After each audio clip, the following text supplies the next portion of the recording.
Bonjour tout le monde et bienvenue à ce 5e épisode du Seb Show dédié à la 31e saison de The Amazing Race. J'espère que vous allez bien. Comme toujours, avant de commencer, si vous voulez vous abonner à la chaîne, activer les notifications, m'ajouter sur Twitch, sur Facebook ou laisser vos commentaires, tout se trouve en dessous de la vidéo. N'oubliez pas non plus de laisser vos commentaires sur les vidéos les plus récents, comme ça je suis capable de vous revenir le plus rapidement possible, soit en vous répondant dans les commentaires ou en prenant votre question dans l'une de mes futures vidéos. Donc, pas une très grosse surprise, l'élimination de Rachel et Lisa. J'ai eu un doute, sincèrement, jusqu'à la fin. On a vu Léo et Jamal qui en ont arraché. C'était de leur faute. Je suis content quand ça arrive. C'est eux qui ont mal conduit. Fait que ça allait dans la veine d'idées que je vous disais l'autre jour que je préfère voir ça que de voir un taxi ruiner les chances des compétiteurs. Donc, Léo Jamal méritait leur, on pourrait dire, dernière position jusqu'à temps qu'il y ait la dernière compétition. On peut supposer que s'ils avaient été mis en U-turn un peu plus tôt dans l'épisode, probablement qu'ils auraient été éliminés, surtout si Rachel et Elissa ne l'avaient pas été. C'est bizarre un peu l'histoire de Léo et Jamal cette saison-ci. Ils étaient tellement dominants, ou semblaient tellement dominants au début de la course, et ils en arrachent à chaque étape. Pourtant, leur histoire est beaucoup mieux bâtie que celle de d'autres équipes, mais on dirait qu'ils ont de la difficulté. Et je pense que c'est dommage pour eux, ça augure beaucoup. Dans le sens que soit ils vont finir quatrième, peut-être troisième, mais qui va leur en manquer. Souvent, on voit dans les saisons précédentes, l'équipe qui en arrache et qui se rend à la fin, souvent c'est l'équipe qui termine troisième. On a comme cette vibe-là de Léo Jamal. C'est étrange un peu. Il bafouille sur des choses quand même assez simples, je pourrais dire, évidemment dans le contexte du jeu de toutes les autres équipes. On voit que les autres équipes commettent pas certaines erreurs que eux font. Ils sont aidés par leur qualité de compétiteurs. Ils sont capables de bien compétitionner contre les autres, mais ils se mettent dans le trouble eux-mêmes, on dirait. Il leur manque de quoi. Donc, je les vois pas être les gagnants de la saison. Je les vois se rendre encore un petit peu plus loin, mais on dirait qu'ils en arrachent trop pour se rendre loin. Fait que, par rapport à Rachel et Lisa, ben, je vous le disais, leur histoire était assez chaotique jusqu'à maintenant. Les gens les détestaient. C'était impossible pour eux de gagner la saison. Ils auraient pu finir deuxième. Mais ça semblait vraiment compliqué pour eux autres par rapport aux autres équipes. Et là, je veux revenir sur le U-turn. Parce qu'en mon sens, ce que Amazing Race a fait cette fois-ci, c'est de paver la voie à quelque chose d'un peu plus stratégique. Je vous le disais à un moment donné, le problème d'Amazing Race, pour moi de l'analyser, c'est le fait que l'aspect stratégique est pratiquement pas présent. On s'entend que le seul outil stratégique que les équipes ont, c'est le U-turn. Et généralement, ben, c'est fait sur, on pourrait dire, le coup de l'impulsion. Les gens vont pas nécessairement U-turn une équipe qui le déplaît. Ils vont plutôt U-turn une équipe qui est puissante ou une équipe qui est dangereuse ou une équipe qui est plus désespérée qu'eux. C'est-à-dire que si vous êtes le 7e au U-turn et que tout d'un coup, vous savez qu'il y a juste une autre équipe derrière vous qui est en 8e position, ben pour vous donner une chance, vous allez U-turn l'équipe, c'est comme plate, t'es en arrière de moi, t'es à la queue, je veux m'assurer que mon équipe reste en vie. Donc, l'aspect stratégique, malgré qu'il y en a un peu plus avec le U-turn, c'est pas extensif. Sauf que dans ce cas-ci, là, ça devenait vraiment intéressant. Je pense qu'ils ont échappé la balle sur un petit point, puis je vous en avais parlé dans les vidéos de Survivor, puis bon, des fois dans les Twitch, quand j'ai raconté mon histoire par rapport à Big Brother, entre autres, Big Brother Québec. Je trouve que le concept était super intéressant. Toutes les équipes étaient réunies, les équipes devaient choisir qui ils voulaient U-turn. Par contre, je n'aurais pas fait le vote comme ils l'ont fait. C'est-à-dire de dire que les gens disaient un après l'autre pour qui ils allaient voter. Moi, à mon sens, parce que ça donnait trop de possibilités aux joueurs de voter comme les autres. C'est pas nécessairement ce qui s'est passé. C'est intéressant de ce côté-là. Mais, la première équipe qui parle pave un peu la voie pour toutes les autres équipes par rapport à qui ils vont cibler par la suite pour avoir, entre parenthèses, le moins de sang possible sur les mains. Et c'est pour ça que je pense qu'il y a eu un vote beaucoup plus massif contre Cullen et Christie dans cette situation-là, parce que les équipes disaient, bon, ben, finalement, tout le monde vote pour Cullen et Christie, donc on va voter pour Cullen et Christie. C'était relativement simple. Mettons, si on met de côté Victor et Nicole, moi, j'aurais préféré que les équipes indiquent sur un papier avant pour qui ils allaient voter, et que là, ils disent le vote à voix haute par la suite. Ça, c'est le concept que j'aurais préféré. Comme ça, les équipes n'auraient pas pu s'adapter par rapport à comment les autres votent. Ils auraient dû prendre une décision là, de dire, OK, ben je vote pour telle équipe ou je vote pour telle autre équipe, mais qu'il n'y aurait eu aucune influence des équipes environnantes. Je pense que ça aurait fait peut-être... Les gens auraient peut-être pris un peu plus de risques ou auraient été un peu plus insécures par rapport à leur vote. Et là, ça aurait peut-être créé des choses. J'ai été surpris quand même que ce soit Cullen et Christie qui obtiennent le plus de votes dans la situation.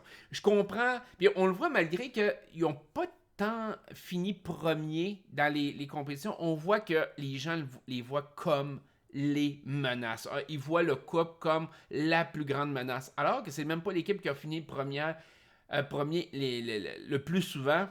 Ça reste quand même que les gens voient très bien que Cullen et Christie terminent toujours dans les 3 derniers, sont constants dans les compétitions. Ils savent pas si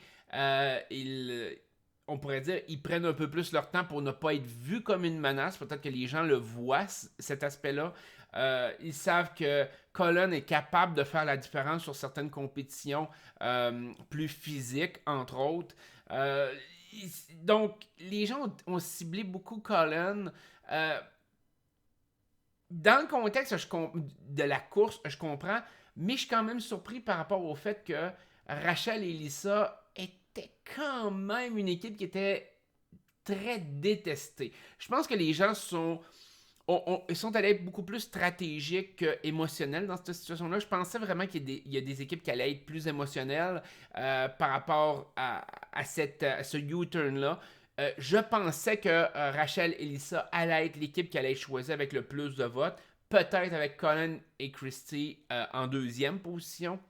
Mais finalement, ça n'a pas été le cas. Et Rachel et Lisa auraient pu s'en sortir. Dans une situation comme elle était là, ils avaient la chance de s'en sortir. Si le vote avait été contre Léo et Jamal, entre autres, ben, Rachel et Lisa s'en seraient sortis. Victor Nicole, même chose. Si ce vote-là, si un seul vote avait switché de Rachel et Lisa sur Victor Nicole ou sur Léo Jamal, Rachel et Lisa survivaient à cet épisode-là. Probablement, là, il y a des très grosses chances qu'ils survivaient parce qu'ils ont perdu énormément de temps. On pense à tout le temps qu'ils ont perdu quand ils ont laissé leurs instructions sur la table, sur le fait qu'il a fallu qu'ils s'adaptent par rapport à ce que Cullen Christie faisait. Je pense que tout ce temps perdu-là les aurait probablement permis de survivre. On aurait vu, comme je vous disais un peu plus tôt, Léo Jamal se faire éliminer. Donc, le U-turn de cet épisode-ci a eu vraiment un impact massif sur quelle équipe s'est fait éliminer. Et aurait eu un impact massif, peu importe quelle autre équipe, en mon sens, aurait été U-turn dans cette situation-là. La seule équipe qui n'a pas été vraiment tant touchée que ça dans la compétition, ça a été Cullen et Christie. Je dis toujours N, mais c'est Cullen et Christie qui, eux autres, malgré qu'ils ont été... ils ont eu le U-turn, tout le monde votait contre eux autres, ils se sont lancés encore comme des machines sur les compétitions. Et ils ont encore fini dans les 3 derniers. Pareil. Imaginez-vous que Colin et Christy auraient pas été U-turn. C'est ceux qui remportaient cet épisode-ci. Là. Ils finissaient premier. Je vois pas comment ils n'auraient pas pu terminer premier dans un tel contexte. Ultra compétitif. On voit que Colin sort un peu plus ses crocs. Et malgré tout, malgré qu'il est beaucoup plus compétitif, on l'a vu avec la vache, comment je pourrais dire ça donc, quand on a vu comme le passé dans l'autre épisode où il avait pété sa coche contre le bœuf. Je pense que c'était un bœuf, c'était un ox, en tout cas, qui bougeait pas dans la saison 5. Puis là, on voyait que malgré tout, il y avait de la misère. Le petit clin d'œil aussi, Christy allait choisir la vache en conséquence pour être sûr qu'il n'y ait pas de problème avec Colin. J'ai trouvé ça drôle. T'sais, pour les gens qui écoutent Amazing Race depuis des années, probablement que vous avez souri aussi à cette idée-là parce qu'on le sait que Colin, il avait pété une coche d'enfer dans cet épisode-là, dans la saison 5. Fait que ça a été drôle. Et malgré cette étape-là qui devait faire peur à Colin, là, on s'entend, il a réussi à remonter. Et on voit le degré de compétitivité qu'ils ont. Et ça va être extrêmement dur pour les autres équipes de les battre. On voit que malgré... Parce qu'on voit le côté positif quasiment dans chaque situation par rapport à ce couple-là. Ils perdent pas patience, ils s'encouragent. Même dans la situation qu'on voyait Colin perdait un peu patience, il se contenait. Et je trouve que c'est l'image du couple gagnant, de l'équipe gagnante rendue à la fin. C'est probablement l'image qui est la plus zen, mettons, en excluant Tyler et Corey. Tyler et Corey aussi ont une bonne trame d'histoire. En mon sens, il y a des grosses chances que ça joue entre ces deux équipes-là. Avec l'histoire qui a été bâtie durant toute la saison. Mais on sent tellement Colin et Christy comme les menaces. C'est un peu comme il y a eu d'autres saisons que ça a été un peu la même chose. Quand on sent qu'il y a une équipe qui est vraiment ultra dominante, c'est généralement elle qui va gagner. Et ultra dominante et surtout positive. L'aspect positif est important pour avoir une belle image de l'équipe gagnante. Et dans ce contexte-là, on voit Colin et Christy qui serrent dans le bras les gens qui ont voté contre eux autres. C'est pas grave, on vous en veut pas, on comprend.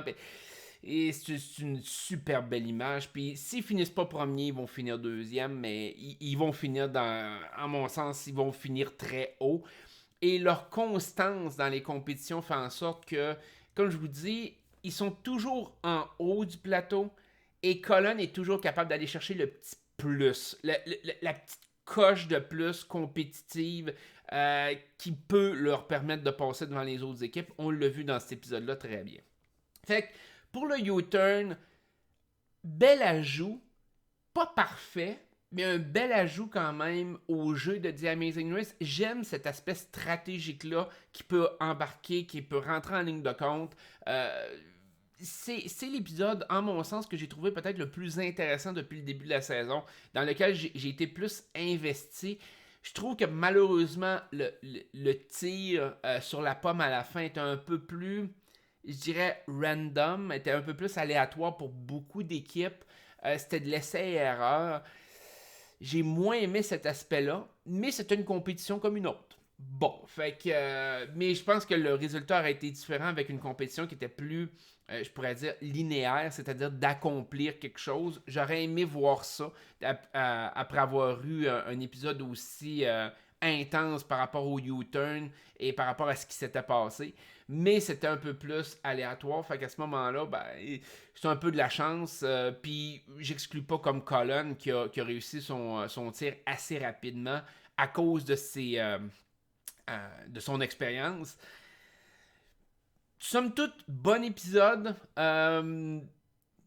Rachel et Lisa, bon, Rachel a pas pété une crise comme elle l'avait fait dans une couple d'épisodes. Je pense qu'elle s'y attendait. Elle a été beaucoup plus préparée par rapport à cette élimination-là. C'était une équipe de milieu de plateau, comme je vous disais. Très peu qui se complétait quand même assez mal, en mon sens.